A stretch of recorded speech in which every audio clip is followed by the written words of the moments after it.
muchas gracias por la presentación. Nada, voy a añadir un par de cosillas. Mi nombre es Héctor Santana, como bien dice. Vivo en Gran Canaria. Ahora mismo estoy focalizado en backend, en entorno.net. Y nada, un poco, si veis el título, no tiene nada que ver con el título que les salía antes. Y es porque estos días he estado pensando un poco el mensaje que quería trasladar con mi charla.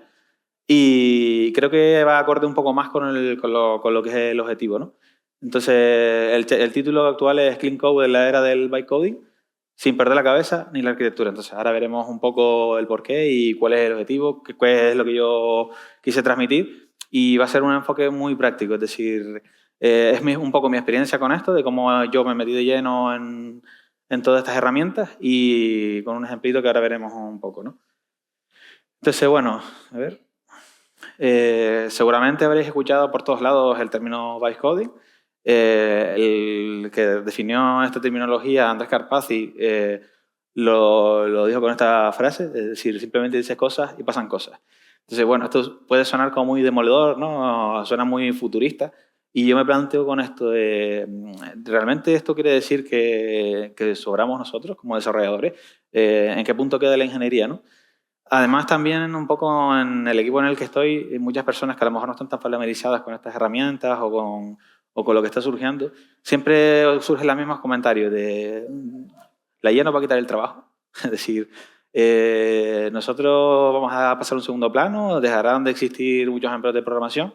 Después hay muchos comentarios de ¿realmente esto tiene utilidad? Porque me genera un código que yo no le veo la agilidad, la productividad a esto. Había muchos comentarios reticentes a esta tecnología, pero yo lo veía como muy llamativo.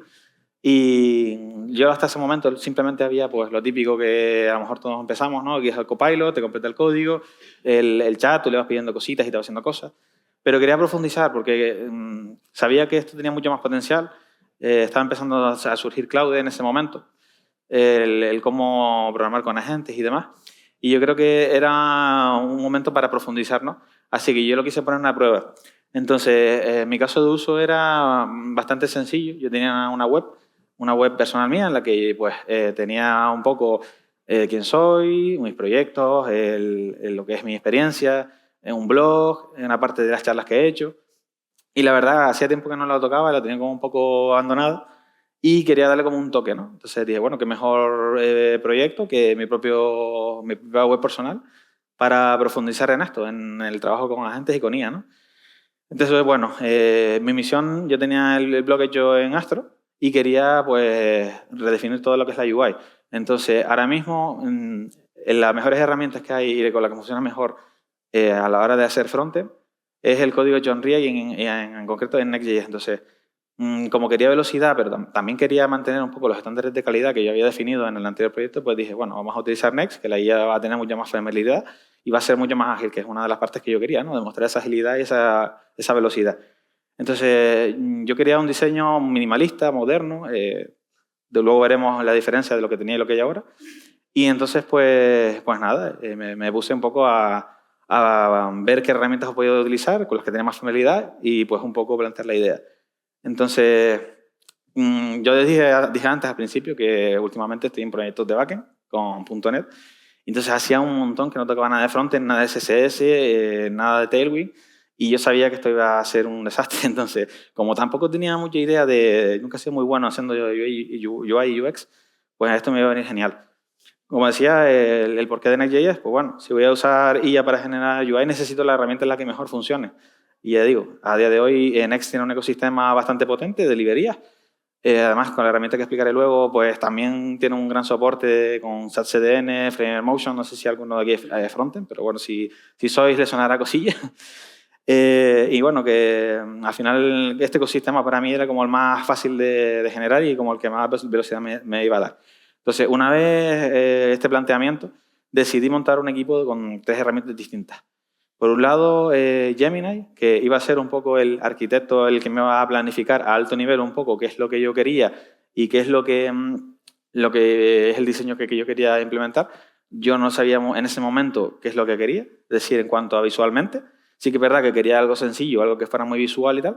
Entonces, a medida que iba conversando con él, pues me fue dando ideas y como con toda inteligencia artificial, pues tú le vas diciendo, bueno, no, esto mejor de esta manera, no sé qué tal. Hasta que llegas a un punto que dice, vale, lo tengo claro, quiero en este caso un Bento Grid, que no sé si os sonará, ahora cuando veáis la imagen ya más o menos veréis, que sea minimalista, que sea negro, en color tal, definimos la paleta de colores, para también un poco definir mi marca personal un poco mejor. Y nada, una vez ya tenía eso, también como iba a utilizar otra herramienta, que es la de V0, como para diseñar UI y UX, pues le dije, ayúdame un poco, ya que tenemos el plan bastante trabajado, ayúdame un poco también a ejecutar esos prompts, ¿no? También me va a servir como prompt engineer.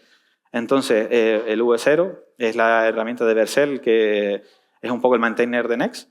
Entonces, al final, si no lo conocéis, es una herramienta que a través de un chat tú le vas un poco definiendo lo que quieres hacer, el proyecto, las ideas que tienes, y él pues te genera un boilerplate bastante completo, incluso con interactividad, animaciones, bastante bien.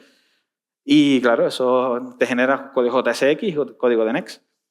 Creo que también tiene opciones para otros formatos, no sé si en HTML, no sé si también otras herramientas, pero vamos, principalmente funciona bien con Next. Y por otro lado tenemos a Cloud, que en ese momento, ya te digo, no estaba tan potente como está ahora, porque esto evoluciona a una velocidad abismal, entonces cada semana, cada mes casi que salen cosas nuevas. Me iba a ayudar un poco en el desarrollo, un poco la planificación, pero más a nivel técnico de, pues vale, tengo el código que me ha generado V0, tengo lo que tenía antes, vamos a desarrollarlo. También pues a refactorizar esas partes y la parte que mencionaba antes, que es importante, mantener esta calidad de código, una buena batería de test, componentizarlo lo mejor posible y bueno, al final que sea mucho más fácil de mantener. Entonces, el resultado visual fue increíble. Ya te digo, en 5 minutos o incluso menos, tenía algo ya bastante visual, bastante bonito, que es lo que yo quería. Pero bueno, obviamente el código que había detrás no lo era tanto. Ahí es donde tenías que tú meter mano, ¿no? Entonces, nada, aquí les enseño un poco el layout inicial que tenía en Astro. No sé si conocéis Astro, es otro framework de frontend, de los muchos que hay, ¿no? Que al final es un HTML pero con esteroides. Es decir, su principal foco es tener código estático, el HTML plano, y tiene una pequeña parte en la parte superior de JavaScript. Pero al final este JavaScript no se envía en el bundle, sino que se ejecuta por detrás en la generación estática. Entonces, aquí podemos ver, por ejemplo, un componente View Transition, es algo que salió reciente, hace un año y pico o dos, que básicamente te permite interactividad en navegación entre diferentes páginas de forma bastante visual y que no es ese reload. Un navbar y unas props. O sea, es algo bastante limpio, bastante simple. Y después también incluso tenía una parte como más de intento de extracción de datos. Aquí, por ejemplo, vemos un caso de uso en el que tenemos pues, proyectos, en este caso, un adaptador de cómo obtenía yo esos proyectos y el mapeo de esos datos que me traía yo a HTML, que al final es lo que vamos a ver en la página, ¿no? Entonces, como conclusión, la arquitectura de datos pues, estaba bastante bien. De hecho, había pues, los use cases, repositorios y demás, pero sí que era bastante rígido la capa de presentación. Muchos componentes Astro no tenía esa animación, esa estandarización. Es decir, sí que es verdad que con la View Transition pues, podías hacer cosas guay y si le metes bastante CSS también. Pero, claro, el salto visual que yo quería era prácticamente reescribir todo el frontend. Y entonces, como eso era inevitable, iba a utilizar herramientas de IA, pues qué mejor que reescribirlo pues, con una dependencia como es Next, que ya está bastante estandarizado y que todos los ecosistemas de IA están bastante entrenados con ello. Así que nada, le voy a explicar un poco el pipeline que seguí, que ya más o menos lo dijo un poco por encima. Pero bueno, como digo, no fue lanzar PROM al azar, sino que fue un proceso más de ingeniería. Es decir, es importante entender que cada IA o cada modelo o herramienta tiene como su punto dulce, su especialidad. Entonces, yo no quise atarme solo a un tipo de herramienta, sino quise diversificar un poco. Y claro, eso lo que te permite eso también es mantener cierta calidad. O sea, al final, por ejemplo, Gemini es mucho mejor a la hora de pues, planificar, generar ideas, tener un poco lo que quieres hacer, pues al final es mucho mejor utilizarlo para eso. Entonces, bueno, por un lado, al inicio de todo, le pasé a Gemini la web anterior. Él hizo una investigación de cómo lo tenía montado, de cómo eran los estilos y tal. Un poco le quise explicar pues, el cambio que yo quería. En base a iteraciones, pues llegamos al evento que les comentaba y a que íbamos a utilizar Next.js y íbamos a utilizar V0. Y una vez cuando ya tuve ese plan, que ya te digo, es un plan alto nivel, con lo que queríamos hacer y un par de pinceladas técnicas, pero no nada pum y frunto, pues una vez ya teníamos eso, Gemini, aparte de redactar el plan, me ayudó a la hora de hacer los prompts. Ahí es donde entra la segunda parte de Gemini. Lo dicho, como ya teníamos muy trabajado el plan con Gemini, él mejor que nadie iba a ayudarme a poder desarrollar unos prompts bastante currados, bastante trabajados, para que V0 trabajara lo mejor posible. Entonces, Gemini, ya en base a las vistas que les decía antes, que tenía página principal, proyectos, un blog, experiencia personal y demás, pues fue generando un prompt para cada vista. Entonces, una vez ya tenía los prompts, lo siguiente que hice fue meterme en V0 y le fui lanzando pues, el primer prompt. Fui viendo cómo quedaba el resultado, la verdad que lo hizo bastante bien en un inicio. Es cierto que tuve que, a lo mejor, en algunas partes iterar un poco, pero una vez ya tenía el proyecto, la paleta de colores y la base principal, fue mucho más sencillo lanzar los siguientes prompts para las siguientes vistas. Entonces, eso fue bastante bien. Nada, una vez ya tenía la parte del código generado con Next, lo que hice fue abrir el proyecto antiguo, el local, en mi editor, y me descargué, porque por eso tiene varias formas de obtener el código. Puedes exportarlo como un zip y ahí tienes todos los ficheros, o también puedes tener un repositorio o diferentes formas. También creo que te permite desplegarlo incluso para verlo online. Yo lo que hice fue descargarlo en un zip por el hecho de que cogí ese zip en mi proyecto local. Y claro, eso le permite a Cloud, en este caso, que es el que me va a ayudar, tener el contexto de lo que yo tenía antes, tanto la parte de visual, que en este caso no nos importaba mucho, pero sí que le importaba la parte de pues, la gestión de los casos de uso, la infraestructura que yo tenía, que al final casi se podía reutilizar de una. Lo que iba a cambiar era mayormente la parte visual. Y entonces, una vez con esto, y con el contexto de eso de la web antigua, pues íbamos iterando los resultados de V0 para que le diera esa forma de producción. Entonces, bueno, como decía, yo con el primer prompt que tiré con Gemini V0 fue algo así, un poco más, esto es un poco más simplificado, pero fue un poco de este palo, de generar un portfolio estilo Evento Grid, oscuro, para un arquitecto de software con acentos naranjas, un poco la tonalidad que yo le quería dar. Este es un poco el resultado que me dio. La verdad, a mí me pareció increíble. Yo creo que si lo hubiera hecho solo, ni de coño hubiera llegado a algo tan guay. Desde mi punto de vista, el frontend tiene pues mucho gusto, ¿no? Y nada, la verdad que quedó impresionante. A mí me gustó mucho. Pero claro, después ya me metí en lo que iba por dentro y descubrí que no todo era tan perfecto como se veía. Entonces, claro, el tiempo de generación es muy rápido. Exagero si son 30 segundos, es un pelín más. Pero vamos, a una velocidad abismal. Si lo hubiera hecho yo, hubiera tardado semanas o meses. La UI era, para mí, visualmente impecable, estaba bastante bien. Pero claro, lo que había por dentro era bastante difícil para mí es difícil de mantener o de ver, ¿no? Entonces, nada, les voy a poner un ejemplo de uno de los componentes que me generó. Voy a darle un par de segundillos para que lo analicen un poco. Hay un par de pistas de las cosas que más o menos están mal, pero bueno, para que les dé tiempo de analizarlo un poquito. Así veo yo un poco también de agua.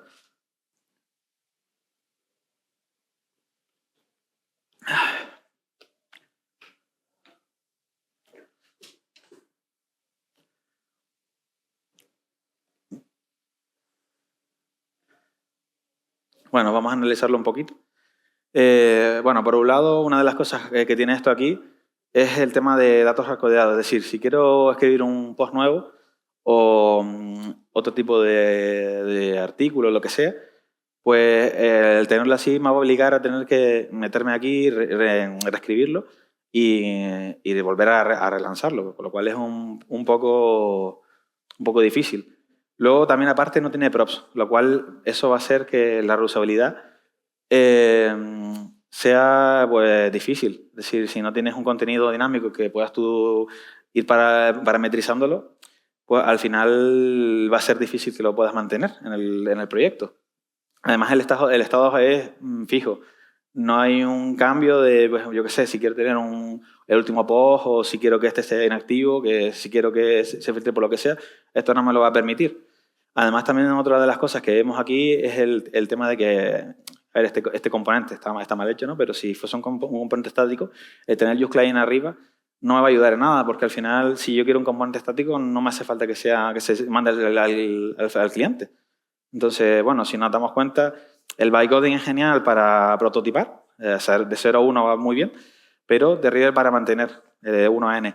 Aquí termina el trabajo del diseñador y empieza el trabajo del arquitecto.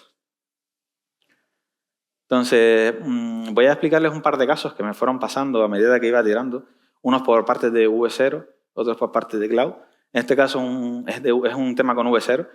Y es que, bueno, si habéis trabajado con Next, sabéis que normalmente Next lo que hace es una generación estática o en el servidor. Entonces, ¿qué pasa? Que en este caso, pues con el tema de la fecha de los posts, está utilizando aquí un método de la clase date, que es tu local date string. ¿Qué pasa? Que en servidor, en este caso, se está generando con la fecha del 21 de marzo de 2026 a las 10 en punto, pero cuando llega al cliente, pues no, el cliente es una milésima más. Entonces, claro, ahí hay un error de hidratación, no hace match el código que viene del servidor con lo que hay en el cliente, y claro, aquí ya tenemos un problema porque no va a funcionar. Igualmente, esto es un fallo que tú te das cuenta a la hora de si lo ejecutas en local, te vas a dar cuenta fácil. Pero bueno, se nos puede pasar por alto si no ponemos ese control en la IA. Esta es una de las partes que yo más quiero focalizar, ¿no? He encontrado mucho eso, ¿no? De la gente utiliza la IA, te genera todo, funciona todo perfecto, pero claro, hay cosas que a lo mejor por detrás tú tienes que controlarlas mucho, porque si no se le puede ir mucho a la pinza. Que vamos, en este caso no es así, en este caso ya te das cuenta bastante fácil. Luego, por otro lado, el tema de... Estaba ya con Cloud, ya implementando ciertas cosillas, y resulta que llegó un punto en el que la gente que tenía de backend pues quiso utilizar una librería que se llama Next Super MDX Optimizer, que no existía. Entonces, claro, al no existir, ¿qué pasa? Pues que eso no te lo tire ni para atrás. Entonces, bueno, ahí es muy importante pues tener un poco el tema de pues, confiar en la IA, sí, pero verificarlo. Al final va todo en eso, ¿no? Vamos a utilizarlo, es una herramienta que nos va a dar mucha agilidad, pero comprobemos paso a paso lo que está haciendo porque puede ser una auténtica locura. Entonces aquí la conclusión que yo saco es trabajar con la gente es como dirigir un equipo de genios con amnesia, es decir, tienes que estar todo el rato pues, con el ojo encima, observando lo que están haciendo, teniéndolo muy presente y no empezar a construir rascacielos por el tejado, sino utilizar cosas que realmente existen, ¿no? Porque si no, ya te digo, esto no va a compilar ni de coña. Así que nada, ahora voy a explicar un poco lo que hice con Cloud. En ese momento, ya te digo, no estaba tan desarrollado como está ahora. Esto lo hice enero, febrero. Ahora mismo le da un poco más de vueltas, pero bueno, por ver un poco la ideología o cómo es la forma de trabajar, que eso sí que más o menos se mantiene, me gustaría un poco explicarles cómo lo hice yo. Entonces, bueno, yo tenía claro que quería mantener unos principios de código de alta calidad, un nivel de testing bastante bueno, una batería de test que en parte ya tenía en el proyecto anterior, aunque muchos de ellos, como sobre todo los de UI, no me iban a servir. Pues quería eso, mantener un código de calidad, tener una buena batería de test, que la arquitectura pues fuera bien, sobre todo la parte del backend, que es una arquitectura hexagonal. Entonces, nada, definir una serie de agentes. Por un lado, el primero de todos es el agente planificador, que básicamente pues analiza el código de Astro y de V0 y un poco me va a ayudar a mí a definir un poco el paso a paso. Luego tenemos el desarrollador de backend, que este es el que un poco le iba a tener más fácil, porque lo bueno es que en el anterior proyecto ya lo tenía bastante bien fragmentado, tenía casos de uso, repositorios, infraestructura, cierto dominio, con lo cual este iba a ser en teoría el más sencillo. Luego tenemos el desarrollador frontend, que este es un poco el que se iba a encargar del código que vimos antes, que tenía todos los datos hardcoded, los estados pues no tenían. Todo eso iba a encargarse de limpiarlo, componentizarlo si hacía falta, porque había componentes mucho más grandes que les enseñé. Entonces había falta pues eso, hacer un poco de componentización y limpiar pues todo eso que estaba hardcoded y todo lo demás. Luego, por otro lado, tenemos el revisor, que lo que va a hacer es un poco revisar lo que se ha generado en esta iteración y ver pues, los códigos ML que hay, pues, si tiene bien tipado las cosas de TypeScript, las props, todo eso, y va a ser un poco el que se va a encargar de revisarlo. Entonces, ahora, una vez hecho este setup de agentes, También, evidentemente, hay que tener unas ciertas skills ya definidas para un poco respaldarnos en la calidad del código, del testing, que tenga un buen naming, una buena arquitectura, eso también es importante. Definí pues, un poco el flujo. Al final, como yo utilizaba esto, yo tenía un comando de Cloud que lo que hacía era, pues bueno, por ejemplo, la homepage. Le definía un poco por encima qué es lo que quería hacer. En este caso era adaptar la homepage con los datos que yo tenía en mi web antigua y con toda su lógica. Y entonces el agente de planificación iba analizando tanto el código de V0 como el mío, y una vez terminaba, él me soltaba un plan. Tienes que leerlo bien detallado porque puede ser que haya cosas que se equivoque. Y ahí pues tú le vas diciendo, vale, pues esto sí, esto me gusta cómo está definido, lo vamos a dejar así, o no, esto cámbiamelo, hay que adaptarlo, hay que hacer lo que sea, ¿no? Una vez ya tienes el plan bien detallado, que normalmente suele ser en un fichero Markdown, y le dices que sí, ya el flujo solo se va orquestando y va llamando a los agentes en paralelo que hagan falta. Entonces, por un lado el de backend, que era la adaptación de toda la parte de lógica que tenía, el de frontend, que eran los componentes, y ya una vez termine todo eso, tú también vas fijándote en cómo va generando. Si no ves nada del otro mundo, puedes ir para adelante, no hay que tener miedo, hay que confiar en que todo va a ir bien según las skills que tú hayas definido. Si ves algo, obviamente puedes pararlo, iterarlo y decirle no, esto no.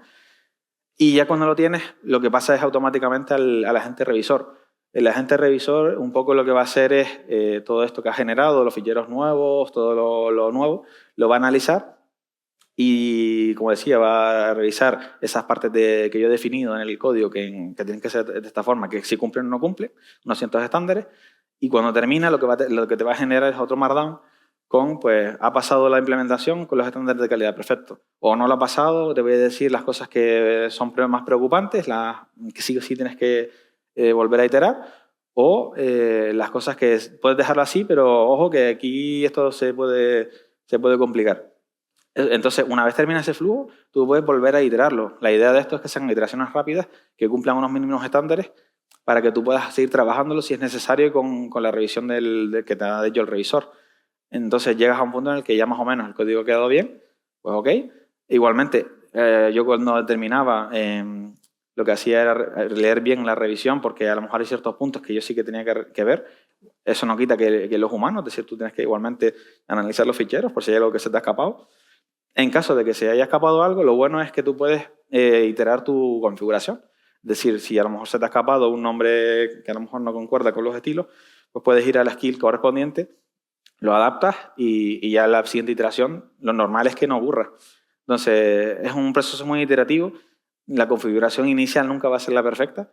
Al final se tiene que adaptar también a cada proyecto, es lo que yo he aprendido también.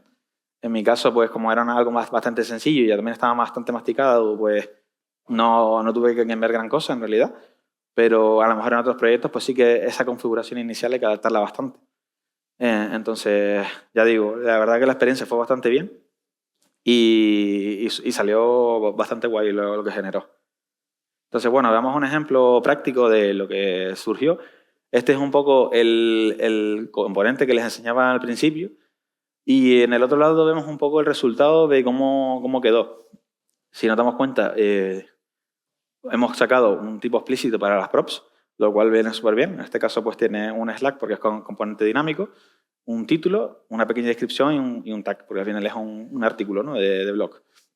Y luego pues vemos en el HTML que es simplemente pues mapear lo que nos ha llegado de las props, y al final es un contenido pues dinámico. Ya no tenemos el tema del useClient, con lo cual el componente es un componente de servidor, y la verdad que el resultado pues quedó bastante bien.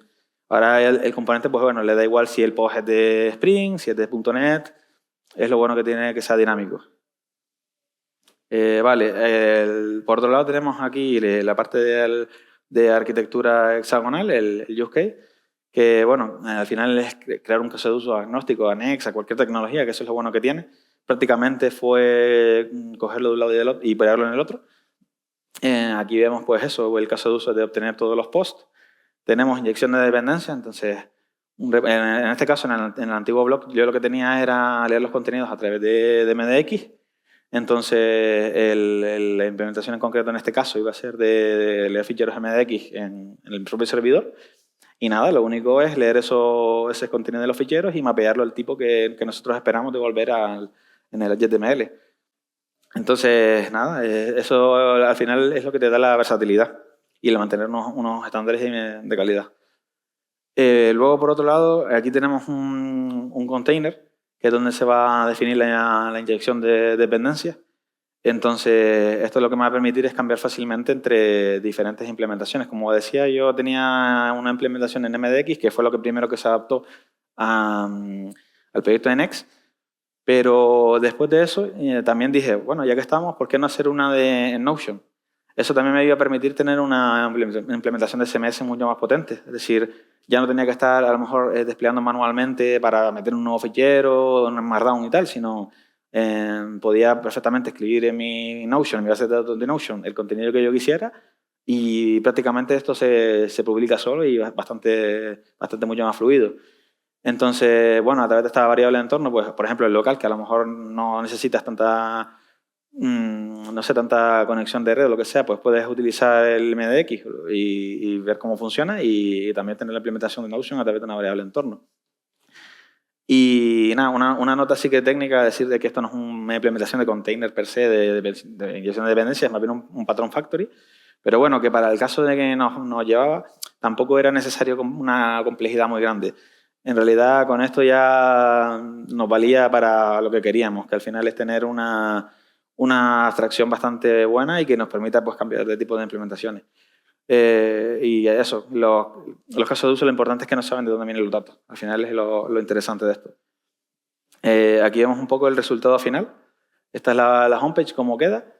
Como vemos, simplemente pues en la parte principal llamamos al caso de uso, lo mapeamos a lo que necesitamos y luego en el HTML pues simplemente mapeamos al componente que vimos antes y se ve como bastante clean y bastante chulo.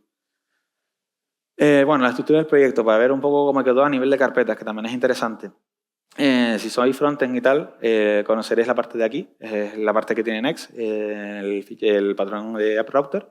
Tenemos la página y dentro, pues, en este caso también tenemos el blog con su contenido dinámico, por eso decía antes lo del Slack. Y aquí no nos sale, pero también tendríamos una para los proyectos, otra para las charlas y también la experiencia mía técnica.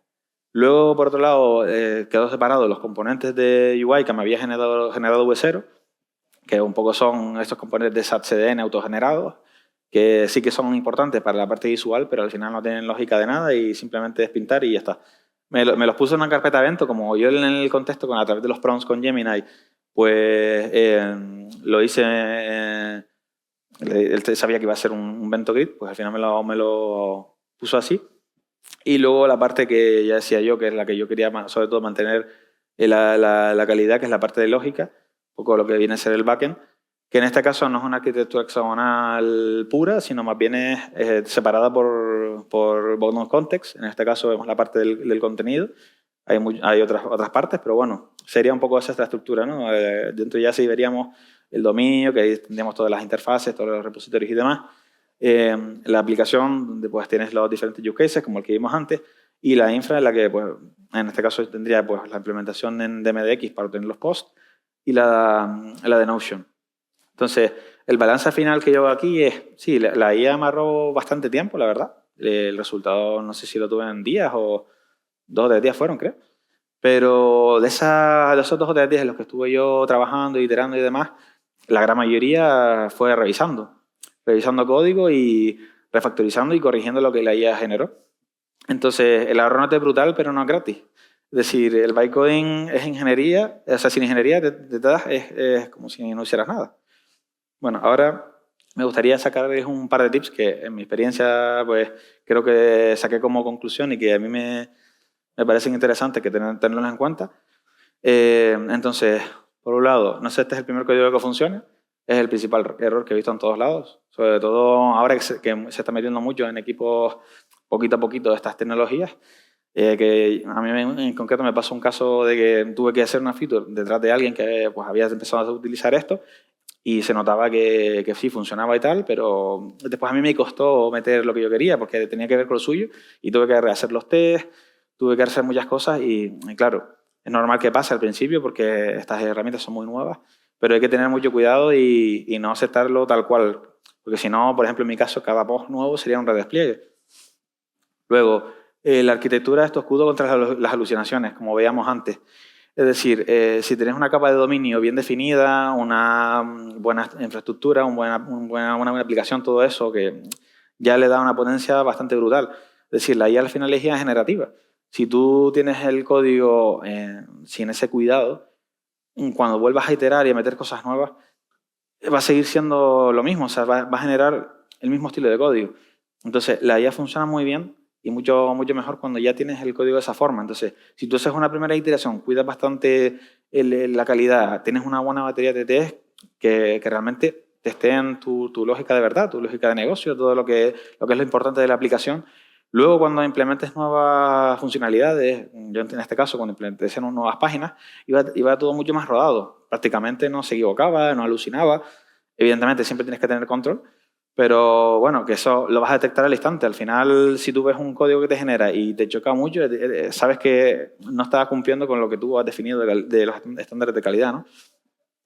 Por otro lado, pues eso, divide los roles de la IA. Un experto por tarea. O sea, yo al principio, cuando utilizaba, como decía, simplemente el chat y tal, a lo mejor le sueltas todo lo que quieres hacer y no subdivides por responsabilidades. Es decir, no tienes un agente de frontend que te haga esto, lo otro, ¿no? Sino se lo pides todo y puede llegar a funcionar en ciertos casos, a lo mejor casos más sencillos, pero creo que funciona mucho mejor cuando tienes una serie de agentes definidos que son especialistas, como yo en este caso, una gente que solo te planifica la parte técnica, una gente que solo te planifique, o que solo desarrolla el frontend, otro que haga el backend, así. Yo creo que es como mejor funciona. También hay que tener en cuenta una cosa, y es que la IA funciona con contexto. Es decir, tú tienes un contexto que se va llenando y a partir de más o menos 75-80% de contexto, que hay herramientas como, bueno, el Cloud mismo te lo dice, la IA empieza a funcionar peor. Aunque tú tengas una buena definición de unas buenas skills, una tal, empieza a alucinar aún más todavía. Entonces, si tú tienes bien estructurado eso, tienes un agente para cada cosa, va a funcionar mucho mejor. Y con el contexto sí que es recomendado cuando llega a esa parte pararlo y volver a hacerlo en un chat. Entonces, para no perder el hilo, por si acaso son tareas muy importantes, yo lo que suelo hacer y lo que creo que se suele hacer por ahí es en el propio plan o en un fichero intermedio, tú le pones el estado en el que esté en esa feature, esa parte del proyecto, y así en el nuevo chat pues ya coges el contexto y no tienes que empezar a iterar de nuevo. Que igualmente, con este estilo que yo definí, casi nunca me pasó porque eran muchas iteraciones muy rápidas y nunca me llegó a pasar. Entonces, entre iteración y iteración, como yo decía antes, de todo el flujo, si tienes que volver a reiterar, puedes empezar un nuevo chat, una nueva conversación o limpiar el contexto y va a funcionar mucho mejor. Entonces, aquí es un poco la primera web que les comentaba, estaba en Jonastro. No es que sea fea, a mí tampoco me resultaba mala, pero sí que quería como renovarlo y potenciar un poco más mi marca, pues eso, tener una paleta de colores personal, definir ciertas cosas, tener un estilo un poco más minimalista en el que se vean ciertas cosas principales de, pues, por ejemplo, el último artículo, última charla, el último proyecto que he hecho, ¿sabes? Que fuera como mucho más visual y no tener que navegar tanto entre páginas, ¿no? Y como veíamos antes, pues el resultado después fue este. Queda en cada uno, ¿no? Si le gusta más o menos. A mí me gusta mucho más el otro porque, pues eso, da una visual más grande de lo último que he estado haciendo. Y ya te digo, a mí me gusta bastante. A mí, pues eso, como lo que les decía, a mí la amarró un montón el tema del CSS, el tema de la UI. Y lo único, eso, la arquitectura sí que la tiene que poner una persona. Y yo creo que es el factor diferenciador, ¿no? Si tú pones esa arquitectura al final, sí que te das cuenta, ¿no?, de que el humano tiene que estar de por medio si realmente queremos algo que escale y que se mantenga mucho en el tiempo. Entonces, yo diría usar la IA para ir rápido, a una velocidad de desarrollo bastante buena, pero usad vuestra experiencia de ingeniería para ir mucho más allá, porque al final es lo que os vas a diferenciar del resto de personas que a lo mejor simplemente lo usan y funciona y ya está. Esto es para mí lo que convierte a un dev en alguien que multiplica su impacto con IA. En vez de reemplazar todo por ella, es como un complemento. O sea, no se trata de competir contra la máquina y decir, me va a quitar el trabajo, ya no va a haber programadores, sino se trata de elevar tu nivel de abstracción. Es decir, nosotros antes, yo no lo viví ni de coña, ¿no? Pero sí que sé que en un inicio pues, se programa con tarjetas perforadas, luego pues, tenemos pues, ensamblador, luego el lenguaje de alto nivel, y para mí el siguiente paso es ahora el lenguaje natural. Entonces, sí que tiene que haber sí o sí, para mí, una persona que esté de por medio.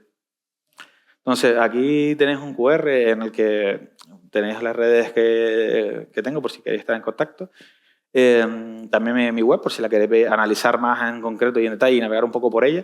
He metido muchas más cosas de lo que en un inicio había, con lo cual a lo mejor veréis cosas diferentes.